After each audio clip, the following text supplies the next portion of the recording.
어저께 찾아오셨던 분이 나오셨네. 감사합니다. 사랑하고 축복하고 환영합니다. 강아지는 어떻게 하시고 오셨어요? 집에 두고 오셨어요?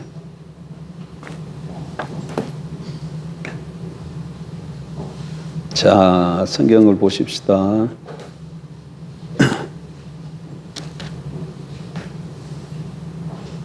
성경 일단 창세기 1장.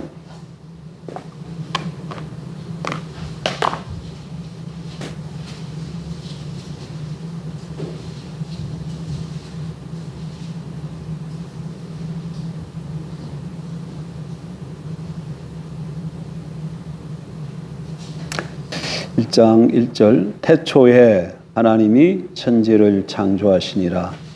2절 땅이 혼돈하고 공허하며 흑암이 깊음 위에 있고 하나님의 영은 수면 위에 운행하시니라. 그 다음에 3절 하나님이 이르시되 빛이 있으라 하시니 빛이 있었고 쭉 내려가서 31절로 갑니다. 하나님이 지으신 그 모든 것을 보시니 보시기에 심히 좋았더라. 저녁이 되고 아침이 되니 이는 6째 날이니라. 설명을 좀 하면 태초에 하나님이 천지를 창조하시니라. 얘기는 무에서 유를 창조하신 것이죠. 이 창조 성경을 좀 잘 읽어보면 이렇게 무에서 유를 창조해서 물질이 생겼어요. 그 물질의 상태가 땅이 혼돈하고 공허하며 흑암이 깊음 위에 있고 이런 상태. 그리고 그런 상태 가운데 혼돈하고 공허한 그런 상태 가운데 빛이 있으라. 이것부터 시작해서 하나님이 혼돈한 가운데 질서를 세우시고 공허한 가운데 체험의 역사를 창조를 통해서 이루시는 것이죠. 그리고 그 모든 것이 이루어졌을 때 31절 보니까 하나님의 보시기에 심히 좋았더라. 이렇게 심히 좋았더라 했을 때 이 좋았다라는 말이 토브라는 단어인데 이거는 하나님이 계획한 모든 것이 완성된 상태를 뜻하는 거예요. 완성된 상태. 그러니까 하나님이 계획한 모든 것이 이제 완성되었으니까 그 다음에 할 일이 없잖아요. 다 계획하신 대로 창조했으니까 그 다음에 2장 1절 천지와 만물이 다 이루어지니라. 다 창조하신 거예요. 6일 동안에.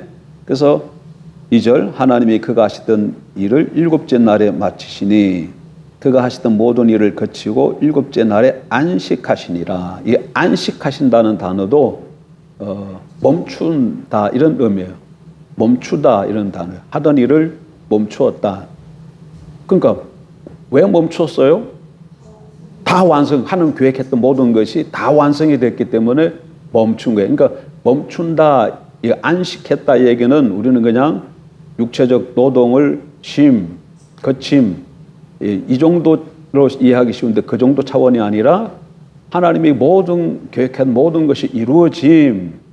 곧 안식은 그래서 하나님의 나라가 창조 완성됨 그런 의미를 갖고 있는. 그래서 안식하시는 거예요.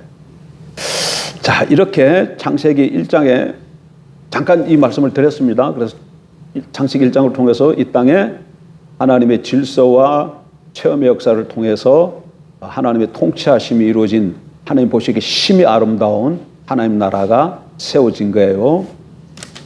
세워지기 전에 어떤 상태가 있다고요? 혼돈하고 공허해. 하나님의 질서의 이 창조 역사가 그치면 어떻게 된다고요? 없으면 혼돈하고 공허해집니다. 6장부터 이제 7, 8, 9장은 이 땅의 죄악이 간영해서 하나님이 물로 심판을 하신 내용이 기록되어 있습니다. 6장 5절 여호와께서 사람의 죄악이 세상에 가득함과 그의 마음으로 생각하는 모든 계획이 항상 악할 뿐임을 보시고 땅 위에 사람 지으셨음을 한탄하사 마음에 근심하시고 이르시되 내가 창조한 사람을 내가 지면에서 쓸어버리되 사람으로부터 가축과 기는 것과 공중의 새까지 그리하리니 이는 내가 그것들을 지었음을 한탄함이니라 하시니라. 그러니까 이 아담과 하와를 통해서 인간들이 번성하기 시작했는데 아담과 하와가 선악과를 따먹음으로 창세기 3장에 타락함으로 그 이후부터 모든 사람들이 그 이후에 태어난 모든 백성들이 다 어떻게 되는 거야? 다 부패하고 다 죄를 범하는 그런 상태가 되었다는 거죠. 그래서 5절에 보면 여호와께서 사람의 죄악이 세상에 가득함과 그의 마음으로 생각하는 모든 계획이 항상 악한 분임을 보시고 그래서 어떻게 하시기로 하셨다는 거예요? 심판하시기로 하셨다는 것이죠. 그래서 7장 17절 홍수가 땅에 40일 동안 계속된지라 물이 많아져 방주가 땅에서 떠올랐고 물이 더 많아져 땅에 넘침에 방주가 물 위에 떠다녔으며 물이 땅에 더욱 넘침에 천하의 높은 산이 다 잠겼더니 물이 불어서 15규빗이나 오리니 산들이 잠긴지라 땅 위에 움직이는 생물이 다 죽었으니 곧 새와 가축과 들짐승과 땅에 기는 모든 것과 모든 사람이라 육지에 있어 그 코에 생명의 기운에 숨이 있는 것은 다 죽었더라. 지면의 모든 생물을 썰어버리시니 곧 사람과 가축과 기는 것과 공중의 새까지라. 이들은 땅에서 썰어버림을 당하였으되 오직 노아와 그와 함께 방주에 있던 자들만 남았더라. 그래서 하나님이 40일 동안 물을 부었는데 이 홍수가 났는데 그것을 8장에 보면 아주 재미나게 표현해요. 8장 1절 하나님이 노아와 그와 함께 방주에 있는 모든 들짐승과 가축을 기억해서 하나님의 바람을 땅에 불게 하심에 물이 줄어들었고 2절 잘 보세요. 깊음의 샘과 하늘의 창문이 닫히고 하늘에서 비가 그침에 이 얘기는 뭐예요? 홍수가 났을 때 하늘에 창이 열려가지고 물에 위에 있는 물이 내리고 땅에 샘이 터져가지고 목 올라와서 온 세상이 물바다가 되어버렸다. 그 얘기예요. 그렇게 심판하셨다. 네. 자, 오늘 제가 요 두 사건, 요 두 사건, 아까 앞에 봤을 때 창조 사건과 두 번째는 홍수 심판인데 요 두 사건을 통해서 뭘 보려고 좀 조명해 보려면 하나님의 통치 아래에 있을 때와 하나님의 통치를 벗어났을 때 어떤 모습인가를 아주 대조적으로 잘 보여주는 거예요. 하나님이 생각하신 것들이 계획대로 다 이루어졌을 때, 그걸 뭐라 그랬다고요? 토보라 그랬죠. 토보. 보시기에 선하였더라. 보시기에 심히 좋았더라. 이건 하나님이 계획하시고 생각하신 대로 모든 것이 질서가 있어지고, 그러니까 여러분 보세요. 땅이 이렇게 혼돈하고 공허할 때, 빛이 있으라. 그리고 그 다음에 물 가운데 공창이 있어 윗물과 아랫물로 나뉘어라. 그래서 빛이 있고 둘째 날에는 물 가운데 공창이 있어 윗물과 아랫물로 나뉘고 아랫물에는 한 곳으로 모여서 묻히 드러나라. 그래서 바다와 땅이 생기고 이게 다 지금 뭐예요? 지금 척척 하나님의 질서가 없는 가운데서 질서가 톡톡 세워지고 그 다음에 계속 읽어보게 되면 하늘, 땅, 바다 이렇게 되는데 그 다음부터는 뭐냐면 하늘, 땅, 바다의 모든 것이 공허했는데 다 채우는 사건이에요. 이렇게 다 채우고. 그래서 하늘에는 날짐승이 있고 바다에는 물짐승이 있고 물짐승이라 안 그러지. 물고기들이 뛰어놀지 않고 헤엄쳐 놀고 땅에는 각종 식물들이 종류대로 나고 모든 동물들이 뛰어놀고 기고 이렇게 하나님의 모든 경들이 사람이 또 하나님의 형상대로 지원받아서 다스리는. 그래서 하나님 보실 때 심히 아름다운. 그러니까 그 보니까 하나님의 이 질서와 체험의 역사, 창조의 사건, 곧 하나님이 뭐 하시는 거예요? 다스리시고 통치하시는 이 사건 그대로 이루어졌을 때 보니까 심히 아름답고 그게 완성되었을 때 안식이 있게 되는 거예요. 그래서 이 하나님의 창조에 완성되었을 때에 그러니까 사람을 한번 생각해요. 사람은 이렇게 지원 받았어요. 지원 받아서 눈 이렇게 뜨고 보니까 사람이 지원 받았을 때 지원 받았을 때 눈을 떴나? 어떻게 됐을까? 성경에 기록 안 됐으니까 모르겠지만 어쨌든 사람이 똑 지음을 받아서 그러고 나서 보니까 그다음 바로 뭐예요? 완성된 하나님 나라가 펼쳐진 가운데 거기서 사는 거잖아요. 그러니까 거기에 뭐가 있어요? 심히 아름다운 세상이 펼쳐져 있어서 그것을 가장 행복한 상태, 안식이라고 표현한 것이죠. 그러니까 여러분 우리가 정말 여러분 행복한 삶을 살길 원하십니까? 여러분 삶 가운데 진정한 안식이 있기를 원하십니까? 평강이 있기를 원하십니까? 하나님의 질서 가운데 있어야 돼. 하나님의 질서 가운데 있어야 된다는 얘기는 다르게 표현하면 하나님의 통치 가운데 있어야 된다는 거예요. 하나님의 통치를 떠나서는 참된 행복과 참된 평강과 참된 기쁨이 없어요. 자, 홍수 심판으로 와보세요. 홍수 사건을 우리가 읽으면 많은 사람들이 정말 이 홍수가 일어났나? 이 홍수가 어떻게 일어났으며 이게 정말 세상을 덮었을까? 이런 데 많은 관심을 가져요. 그런 관심 갖는 거 괜찮아요. 그리고 과학적으로도 그런 일이 있었다는 것을 요즘 창조과학자들이 많이 증명하고 있죠. 근데 성경을 읽을 때 중요한 것은 어떻게 그런 일이 일어났고 어떻게 되었을까 그렇게 접근하는 것이 아니라 왜라고 접근하는 거예요. 어떻게라고 성경은 항상 어떻게라고 접근하는 게 아니라 뭐를 어떻게 접근한다고? 왜라고 접근해야 돼. 그럼 왜라고 접근하면 어떻게 성경을 읽어야 돼? 홍수 사건을 보면 홍수 사건이 왜 일어났을까? 이 얘기예요. 홍수 사건이 왜 일어났을까? 왜 일어났다는 거예요? 6장 5절에 여호와께서 사람의 죄악이 세상에 가득함과 그의 마음으로 생각하는 모든 계획에 항상 악할 뿐임을 보시고, 그러니까 사람들이 그냥 생각하는 것, 이 모든 것들이 다 뭐 하는가? 항상 악해. 예. 그리고 하는 것, 악하니까 다 뭐 해게? 범죄하니까 죄악으로 관영한 세상이 된 거예요. 죄악으로 관영한 세상이 되었다. 이 얘기는 무슨 의미예요? 모든 사람들이 다 각자 자기가 주인이 돼가지고 자기가 왕이 되어서 그렇게 살아갔다 그 얘기예요.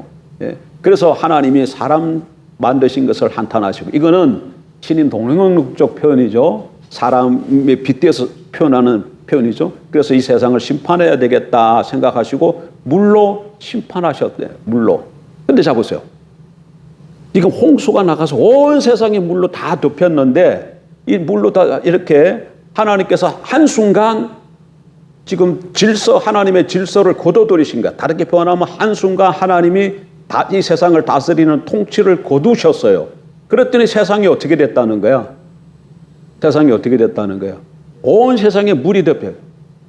아까 한 물이 있었는데 하나님이 물 가운데 궁창이 있어 윗물과 아랫물로 나뉘어라 이렇게 됐잖아요. 그러니까 하나님이 명령하시고 다스릴 때는 물도 윗물과 아랫물로 나뉘고 또 땅에 있는 물은 한 곳으로 모여라. 그러니까 한 곳으로 모여서 바다가 되고 묻이 드러나고 이렇게 뭔가가 균형과 조화가 있고 아름다움이 있었는데 이 하나님의 통치를 거두니까 하늘에서 윗물이 어떻게 되었어요? 아래로 쏟아져 내려오고 밑에 있던 샘이 터져고 윗물이 올라오고 온전 세상이 그냥 다 어떻게 되는 거야 지금?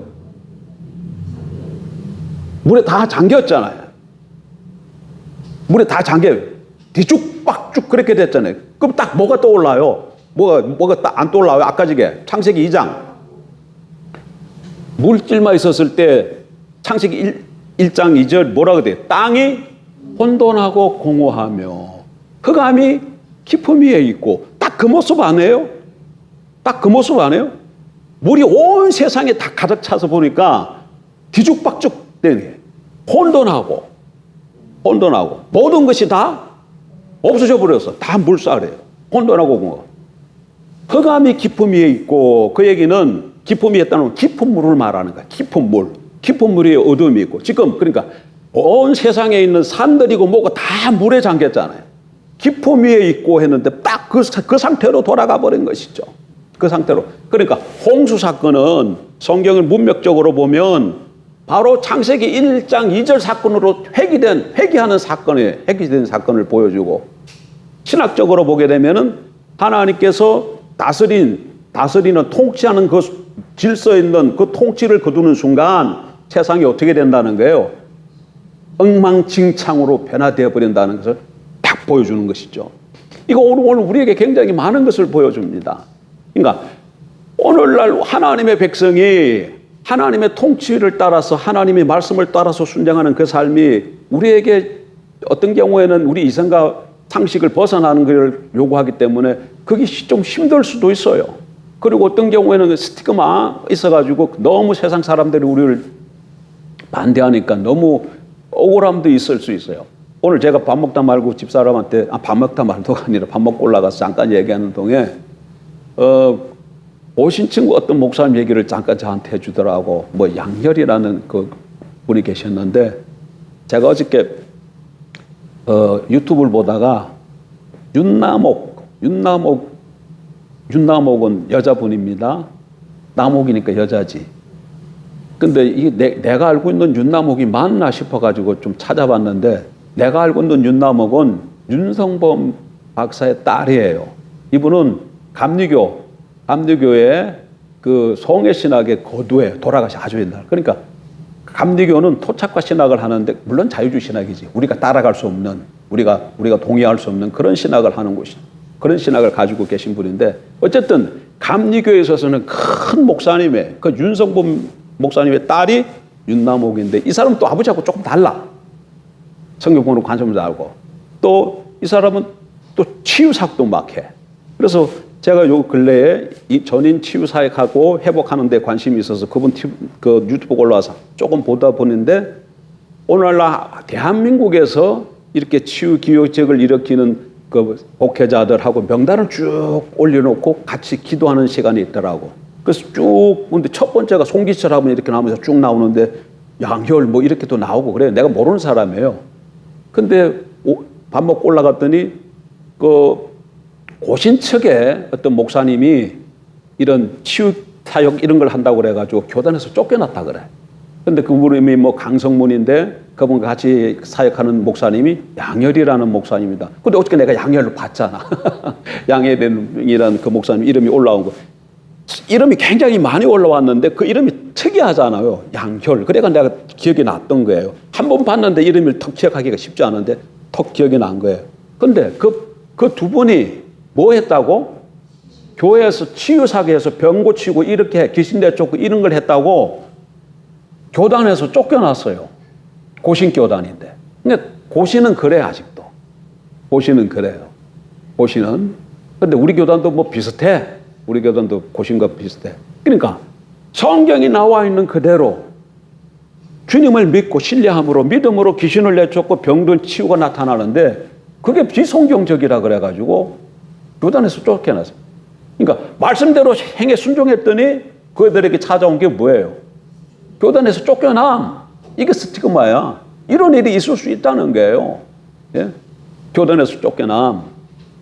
그러니까 말씀대로 순종하면서 살면 다 좋은 것만 생길 거라 좋은 일만 있을 줄 알았는데 좋은 일이 안 생길 수도 있어요. 세상이 모르기 때문에. 세상이 모르기 때문에 핍박하는 것이죠. 어쨌든 간에. 그래서 하나님의 통치 아래 이렇게 그러나 그런 일도 있지만 또 세상이 모르는 그분들만 아는 어떤 기쁨과 평강과 희락이 있는 것이죠. 어쨌든 사람이 우리가 정말 행복한 그런 삶을 살려면 하나님의 통치 아래 있어야 됩니다. 하나님을 왕으로 모시고 살아야 됩니다. 오늘 이 우리 성령의 시대에 의하면 성령의 인도하심을 따라 살아야 돼. 거기에 모든 것이 다 질서가 있고 거기에 조화가 있고 거기에 체험이 있고 하나님의 크신 역사가 있는 거예요. 그런데 그것을 떠나면 단적 홍수 사건을 통해서 하나님의 통치를 거부하면 하나님의 질서가 거두어지고 통치를 멈추는 순간 어떻게 된다고요? 혼돈하고 공허해지는 온 세상이 물 아래 다 잠겨버렸잖아요. 그러니까 뭐 홍수가 크게 났으니까 어떻게 돼요? 전부 다 그냥 다 그렇지 엉망진창이 되어버리는 거지. 그러니까 거기 다르게 별로면 성경적 단어로 표현하면 혼돈이야. 혼돈. 무질서해져 버렸다는 거예요. 그리고 그 물 아래 한번 생각해 보세요. 물이 있고 깊은 물 아래 어떻게 돼 있어요? 엉망진창이 거기 안에 무슨 그 하나님이 세웠던 아름다운 체험 그런 모든 것들이 다 없어져 버리는 것이죠. 그리고 깊은 물 위에 잠겨 있는 거 보실 때 고대인들이 그게 얼마나 두려웠겠어요. 그게 태움이야. 그게 기쁨이에요. 흑암이 기쁨 위에 있고 했을 때 그 기쁨이라는 말이 태움이라는 말인데 그게 지금 당당 뭘로 나타난 거예요? 그게 그 홍수 사건을 통해서 그걸 보여주고 있는 것이죠. 이렇게 하나님의 통치를 떠나게 되어지면 우리의 사건이, 우리의 삶이 하나님의 통치를 벗어나게 되면 우리의 삶이 혼돈과 공허함으로 떨어진다는 것을 보여주는 사건인 걸 깨달아야 됩니다. 그러니까 이 두 사건을, 그러니까 문맥 가운데는 홍수 사건은 어디로 돌아간 사건이다? 창세기 1장 2절로 돌아간 사건이에요. 신학적으로는 하나님의 통치를 거두었을 때 세상이 이렇게 엉망진창으로 변화된다는 것을 보여주는 사건이죠. 이 성경을 읽을 때 이렇게 잘 봤으면 이제는 우리가 뭐 할 거예요? 우리에게 주어진 것은 선택이 주어진 거야. 우리에게 믿음으로 뭘 택할 것인가? 믿음으로 여러분 뭘 택할 것입니까? 믿음으로 어떤 상황 가운데서도 하나님을 택하십시오. 하나님의 통치 아래 거하십시오. 성령을 따라 사십시오. 반드시 하나님의 보시기에 심히 좋았더라 하는 그런 세상을 경험하게 되고 맛볼 수 있을 겁니다. 물론 이 세상은 아직 임의와 아직 아니 사이에 있기 때문에 우리에게 뭐가 올 수 있다? 스티그마가 올 수 있다. 그럼에도 불구하고 하나님의 통치 아래에 있으면 그것을 감당할 수 있는 힘과 능력을 주십니다. 그러나 우리가 하나님의 통치를 떠나서 나로 돌아가서 내 생각하는 좋은 대로 내가 살아가 버리면, 그래서 하나님 보시기에 하나님 통치를 거부해 보니까 뭐가 일어난 거예요? 아담과 하와가 선악과를 따먹은 것처럼 하나님에 대해서 뭐 한 거예요? 주권에 도전하는 그런 반역의 삶을 이어지면 하나님의 통치가 멈추는 순간 내 삶이 뭘로 한순간으로 변할 수 있다? 혼돈과 공허가 찾아올 수 있다는 것이 이 점은, 물론 창세기 6장부터 9장 보게 되면 이렇게 물로 심판하신 후에 다시는 하나님께서 노아와 언약을 맺으면서 뭐라 그래요? 다시는 내가 물로 심판하지 않겠다 그렇게 말씀하시고 그 증거로 부지계를 보여주시지만, 그러나 그 성경을 통해서 우리가 기억해 깨달아야 되는 것은 하나님의 통치가 거두어지면 뭐가 생긴다는 거예요? 혼돈과 공허가 찾아오고 태움 깊은 물이 우리를 지배한다는 이것만큼은 사실인 거야. 다만 물 심판이 없다는 것뿐이지 물로 심판하는 것이 없다는 거지. 마지막 날은 여러분 뭘로 심판한다고 합니까? 하나님이 물이 아니고 세상 종말에는 불이에요. 불. 세상 종말에는 불을 말씀하고 있었대요. 어쨌든 간에 거기까지 가지 않는다 하더라도 우리가 하나님을 주와 그리스도로 믿고 살아가는 이것이 내가 생명 가운데 거하는 삶인 걸 잊지 마십시오. 오늘 오전에 믿음은 뭐라고요? 믿음은 뭐예요? 인격질 빼면 안 돼요. 인격질 놓치면 안 돼. 살아계신 인격체신 하나님을 신뢰하되 전적으로 신뢰하는 거예요. 소문 집사님 크게 얘기 한번 해봐봐. 해줘요. 살아계신 인격체이신 하나님을 신뢰하되 어떻게? 전적으로 신뢰하는 거예요. 전적으로 신뢰한다는 말은 무슨 의미야? 그렇지. 하나님만 신뢰한다는 거예요. 그러니까 하나님도 신뢰하고 다른 어떤 것도 신뢰하고 의지하고 수단과 환경을 의지하는 것은 하나님을 믿는 게 아니에요. 하나님을 믿는 게 아니에요. 그러니까 뭐 이런 경우가 많잖아요. 어려움이 생기면 하나님 믿습니다. 하나님 함께 하신 걸 믿습니다. 절대 낙심하라 좌절하지 않습니다. 이 사람이 이렇게 얘기를 했어요. 그런데 이 사람이 그렇게 믿음 있는 걸 얘기를 하면서도 속으로는 이 일은 앞으로 이렇게 하면 할 거다. 자기 나름대로 세 가지를 수를 갖고 있는 거야. 근데 막혔어요. 그래서 이렇게 하면 될 거다고 아버지에 가면 도와줄 거라고 했는데 아버지가 안 도와준대. 그럼 아직도 두 개 있잖아. 형은 도와줄 거야. 안 그러면 내 친구는 도와줘. 아직 두 개가 있어요. 형 찾아갔더니 형도 안 도와준대. 그러니까 자기가 갖고 있는 수중에 몇 개가 없어진 거야. 두 개가. 그래도 아직 한 개가 남았으니까 믿습니다. 하나님 앞에 절대 믿고 신뢰하면서 낙심하지 않겠습니다. 그리고 마지막 뭐 때문에? 하나 요구 때문에 아직도 낙심하지 않는데 친구한테 갔더니 안 된다 그래. 이렇게 돼서 이 사람은 어떻게 되는 거예요? 그때부터 완전히 낙심해 버리는 거죠. 그러면 하나님 믿는다는 그 말 믿음이 진짜 믿음이었어요? 가짜였어요? 가짜였지. 자기가 아무리 막 새벽 예배를 하고 고함을 치면서 하나님을 신뢰하고 믿는다고 막 그렇게 했지만 실제로는 하나님을 믿지 않고 뭘 했던 거예요? 세 가지로 어떻게 했던 것이죠. 세 가지로. 성경은 그것을 믿음이 아니다고 얘기하는 거야. 전적으로 신뢰해야 돼. 이런 수단과 방법 이런 것을 다 내려놓고 전적으로 하나님을 신뢰하는 것이죠. 하나님을 신뢰한다. 그 얘기는 어떤 상황 가운데 있어서도 하나님의 통치 아래 있고 성령의 인도를 따라간다, 그 얘기입니다. 다르게 표현하면. 그러면 우리 삶 가운데서도 여러 가지 우리가 상상하지 못한 여러 가지 놀라운 일들을 경험하고 또 누리고 살아가게 될 줄 믿습니다. 믿음으로 하나님을 기쁘시게 하면서 어떤 상황 속에서도 하나님이 왕 되심을 인정하는 저와 여러분 되게 주의 이름으로 축복합니다. 기도하십시다. 좋으신 하나님,